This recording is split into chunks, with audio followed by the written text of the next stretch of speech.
Azərbaycan şəhidləri sizə qurban,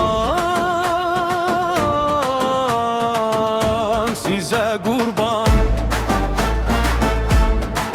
Siz keçdiniz vətən üçün şirin candan, sizə qurban. Ucalıbsız zirvələrə, dönmədiniz bu yoldan heç. Sizə borçlu hər bir insan, hər bir ana, hər bir gənc.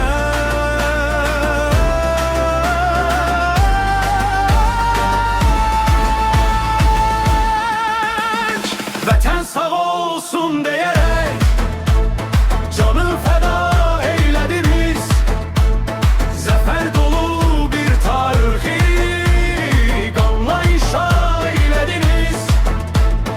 Ey müqəddəs şəhidlərim, ey millətin iftixarı, siz yazdınız ürəklərə bu sarsılmaz vüqarı. Siz qorudunuz bu torpağı düşmənlərin tapdağından.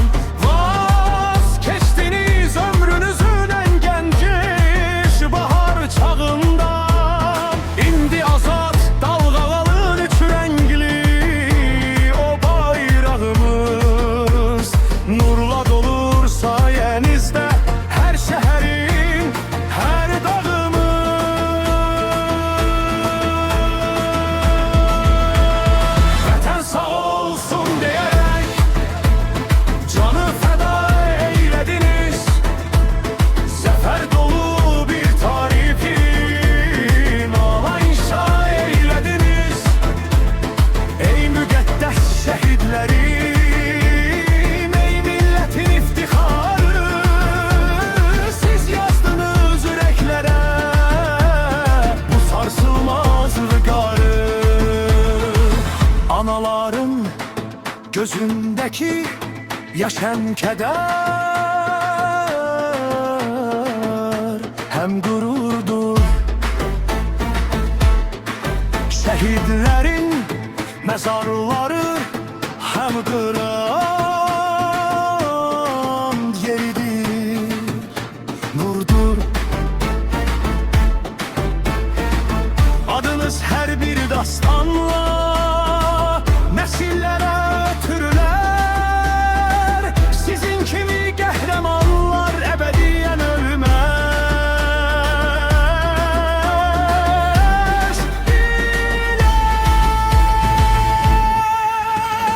Vətən sağ olsun deyərək canı fəda eylədiniz. Zəfər dolu bir tarixi qanla inşa eylədiniz. Ey müqəddəs şəhidlərim, ey millətin iftixarı, siz yazdınız ürəklərə bu sarsılmaz vüqarı. İndi azad Şuşa, Laçın, Kəlbəcərin havası var. Hər qarışda can qoyan oğulların sədası var. Ruhunuz şad, yeriniz cənnət olsun hər zaman. Sizi heç vaxt unutmayacaq bu qəhrəman Azərbaycan. Vətən sağ olsun deyərək canı fəda eylədiniz. Zəfər dolu bir tarixi qanla inşa eylədiniz. Ey müqəddəs şəhidlərim, ey millətin iftixarı, siz yazdınız ürəklərə bu sarsılmaz vüqarı.